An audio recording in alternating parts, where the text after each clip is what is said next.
मध्य प्रदेश के उप मुख्यमंत्री राजेंद्र शुक्ला अपने अल्प प्रवास पर ग्वालियर आए। इस दौरान उन्होंने ग्वालियर के जयारोग्य अस्पताल की नई बिल्डिंग, कमला राजा अस्पताल और न्यूरोलॉजी का अपनी गाड़ी में बैठकर निरीक्षण किया है। उसके बाद वे गजरा राजा मेडिकल कॉलेज की बैठक में पहुंचे, जहां उन्होंने स्वास्थ्य सेवाओं से जुड़े अधिकारी, डिपार्टमेंट के लोग, IMA के लोगों से बात की है। जिसके बाद राजेंद्र शुक्ला ने कहा है, जयारोग्य अस्पताल में मरीजों और डॉक्टर्स की समस्या पर बैठक में बात हुई है।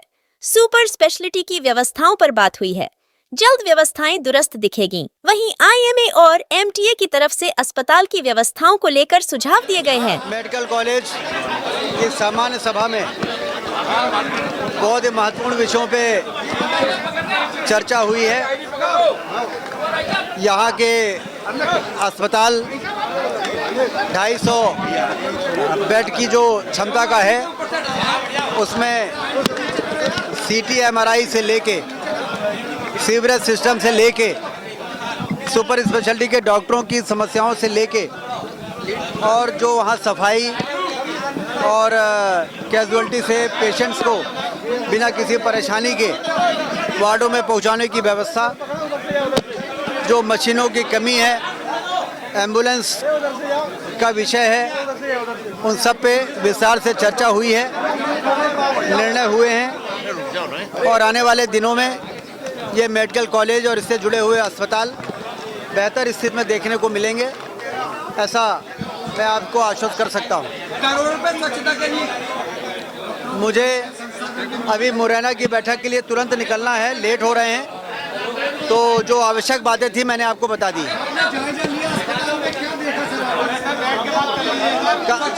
स्वच्छता पर करोड़ों रुपए खर्च हो रहे हैं, देखने के लिए चलाया जा रहा है हॉस्पिटल में और शौचालय में नल नहीं। सारी बातें हो गई। सारी बैठक में क्या बातचीत हुई आपकी? अभी तो बैठक चल रही है। मैं तो एक्चुअली में क्या निगम में मुझे थोड़ा काम था और बैठक वैसे भी लेट हो गई थी थोड़ी, तो अभी तो वही चिकित्सा उसके ऊपर चल रही है। सभी डॉक्टर्स अपनी अपनी राय रख रहे हैं। 1000 बिस्तर वाले हॉस्पिटल में जो भी समस्या हैं उसको भी रखी गई हैं कि तो उप मुख्यमंत्री जी ने, राजेंद्र शुक्ल जी ने विश्वास दिलाया है कि जो भी समस्याएं उनको पूरा करेंगे। और अब बैठक में अभी तो चर्चा चल रही है। कुछ अपनी तरफ से मैंने अपनी तरफ से आयुष्मान कार्ड के लिए रखा था कि कई हॉस्पिटल में ऐसा है कि आयुष्मान कार्ड नहीं चलता है, लेकिन मरीज़ को ये बाद में पता चलता है जब उनका बिल बन के आता है।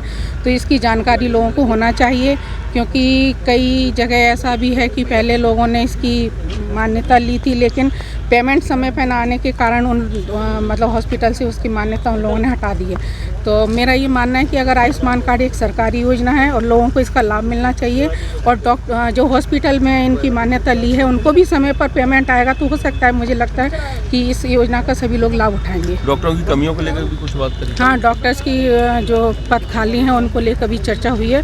तो देखिए अभी निर्णय होंगे, क्योंकि मैं तो बीच में से उठ के आ गई हूँ। आप लोगों के सामने आज मेडिकल जो स्वास्थ्य एवं चिकित्सा शिक्षा मंत्री एवं उप मुख्यमंत्री माननीय आए थे, उन्होंने एक साधारण सभा की जो मीटिंग थी हमारी, जो चिकित्सा महाविद्यालय और अस्पताल से संबंधित व्यवस्थाओं को कैसे सुधारा जाए, इस पे कई विषयों पे चर्चा हुई। तो उसमें मेडिकल टीचर्स एसोसिएशन ने हमारे चिकित्सकों के लिए यहाँ पे रिहायशी जो क्वार्टर है उनकी व्यवस्था के लिए बात करी कि कैंपस में हो सके, तो जिससे कि मरीजों को इमरजेंसी में वो आके इलाज की व्यवस्था उनको मिल सके। बाकी हमने उनको DACP जो दिया है उसके शीघ्र क्रियान्वयन की बात करी है, और हमारे जो सुपर स्पेशलिटी के जो चिकित्सा शिक्षक थे उनकी नियुक्ति में जो आश्वासन दिए गए थे उनका पालन नहीं किया जा रहा था, उस पर माननीय उप मुख्यमंत्री जी ने बड़ी संवेदनशीलता से सुना और उसका शीघ्र निराकरण की बात करी है। और दोनों विभागों का जो मर्जर हुआ है उस पर भी हमने कहा है कि चिकित्सा मेडिकल टीचर एसोसिएशन से चर्चा कर उसमें आगे बढ़ा जाए। और जो पे प्रोटेक्शन की बात है हमारे मेडिकल टीचर्स की, जो एक मेडिकल कॉलेज से दूसरे में जा रहे हैं या हेल्थ डिपार्टमेंट से यहाँ पे आ रहे हैं, उनके पे प्रोटेक्शन को भी इसमें शामिल करके उनको पे प्रोटेक्शन दिया जाए। सर, कुछ व्यवस्थाओं को लेकर भी, कमियों को लेकर भी, या जो कुछ आवश्यकता हैं, ज़रूरतें हैं, जो मरीजों के हित की जो बातें हैं, जिसमें विधायक महोदय जी भी थे, उन्होंने भी कुछ सुझाव रखे, और हमारे मेडिकल IMA के अध्यक्ष थे, उन्होंने भी सुझाव रखे, उन पर भी चर्चा हुई कि मरीज़ जब कैजुअल्टी में आता है तो उसको सही तरीके से कैसे ट्रांसपोर्ट करके उनको भिजाया जाए। तो एक ट्रांसपोर्ट सिस्टम डेवलप करने के विभाग डेवलप करने की बात हुई है। उस पर माननीय मुख्यमंत्री जी ने उस सुझाव को माना है और वो आगे बढ़ेगा तो मरीजों को बेहतर सुविधाएं मिलेगी।